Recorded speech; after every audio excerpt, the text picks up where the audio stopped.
Magandang araw mga kaibigan. Gusto kong i-share sa inyo ang isang international news sa India ito, Wayon. Pinadala sa akin ang video nito ng aking kaibigan researcher. Salamat, Eudora. Sikat na po ang ating Vice Presidente sa buong mundo. Ito, India ito. 2 days ago, may vlogger from London na headlines daw sa BBC. BP Sara, yung mga tirada niya kay Pangulong Marcos Jr. Ito rin sa India, Wayon. Pakinggan natin. Napakaganda itong pagbabalita ng Wayon. Very, patas ang pagbabalita nila. News now from the Philippines, where the Vice President and President are at loggerheads and things seem to be getting uglier with each passing day. In a rather extreme step, Vice President Sara Duterte threatened to have President Ferdinand Marcos Jr. killed if she herself were to be killed. Let that sink in. Sabi ko sa inyo, napakapatas ang balita nitong Wayon kasi kinompleto nila yung context. Vice President Sara threatens to kill the President if she herself will be killed. Yun ang kompleto. Mayroong if. And following this, security agencies in the country raised safety measures and dubbed it a national concern. And what's more, on Monday, the president vowed to fight back against what he called reckless and troubling threats. Let's break it all down for you. Speaking during a morning press briefing, Duterte reportedly said that she had spoken to an assassin and instructed him to kill the president, his wife, and the House of Representatives Speaker if she were to be killed first. Before making what is being called a brazen threat in a broadcast on her official Facebook page, Duterte said, and I'm quoting here, "This country is going to hell because we are led by a person who does not know how to be a president and who is a liar," quote unquote. Not just that, she warned that her alleged threats are no joke. And now, in response to this, the president of the Philippines has reportedly said that he will fight the vice president's criminal plot to have him killed, quote unquote. Reports suggesting the national police and the military immediately boosted the security of the president in a matter which is now being considered a national security concern.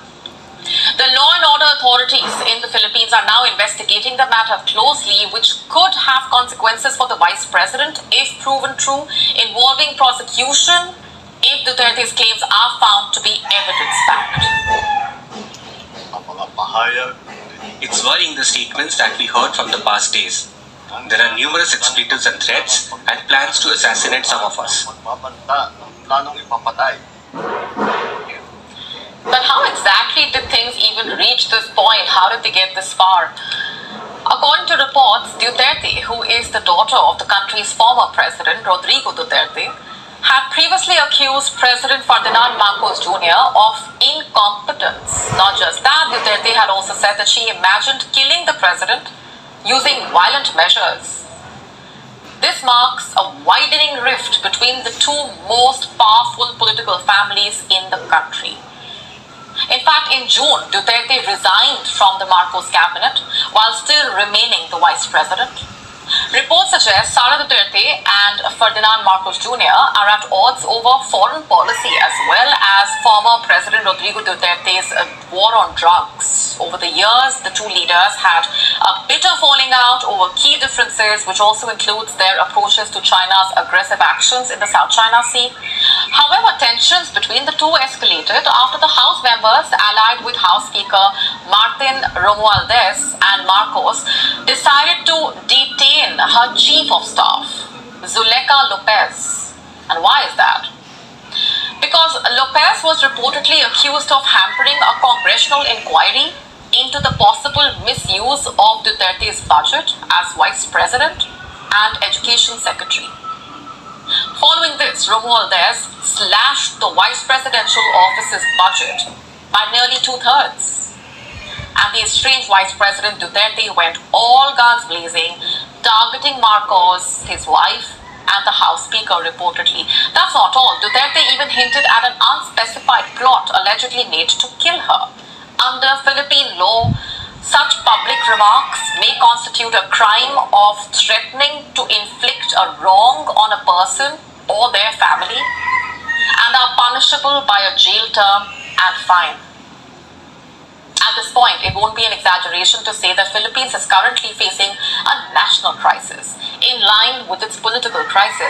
And now as the country is gearing up for midterm elections in May 2025, which is increasingly being seen as a litmus test for the president's popularity and a chance for him to consolidate power, what lies ahead for the people of the country is the question.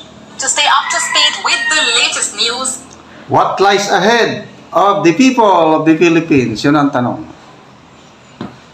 So, the Philippines is in a crisis.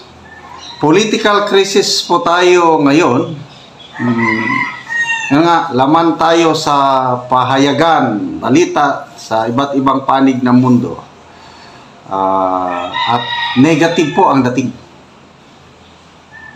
So, sino ang talunan sa mga pangyayaring ito? Hindi po sila, itong mga political leaders natin. Ang kawawa dito ay ang taong nasa laylayan. Dahil itong mga pangyayaring ito, lalong magbibigay ng impression, ng image sa buong bansa na magulo tayo. Sa mga Global Crime Index, ano pa yung mga world report, number 1 ng Pilipinas na pinaka-risky, magulo, tapos dadagdagan pa ng ganitong balita, ay lalong atras yung mga investor. O ang ating presidente ngayon, nandun sa United Arab Emirates. Again, as usual, para maghikayat ng mamumuhunan. So, sinong matinong investor na mamuhunan sa ating bansa with this mga pangyayari? So, bakit nagsimula ito? Ang ganda ng simula, ang ganda ng samahan. Di ba? Nung eleksyon, ang dami nating umasa. More than 30 million Filipinos ang umasa sa UNITEAM. Bayan, babangon muli. Ito na ngayon, instead na babangon tayo, pababa. Going to hell. Bakit nagkakaganito? It's all about politics. Kung hindi sana nasobrahan ng politiko, hindi sana magkakaganito eh. Si BP Inday Sara, for the first 2 years, nananahimik lang. Nung simulan nila yung political agenda, sunod-sunod na panggigipit sa mga Duterte, kaya ito, nagkakaganito na tayo. Kaya, ito, survival mode na ang mga Duterte, kaya ang Vice Presidente, fighting back.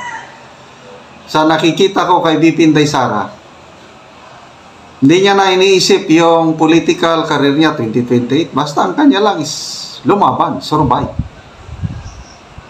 She does not care. Kasi kung gusto pa niyang magpresidente, bakit hintayin pa niya ng 2020? Pwede man siyang manalo ng 2022. O, sino bang malakas na mga kandidato noon? Wala nang iba, kundi si then Mayor Inday Sara. BBM, malayo. O, sinong lumapit? Sinong nilapitan? Klaro, ang lumapit, Marcos family.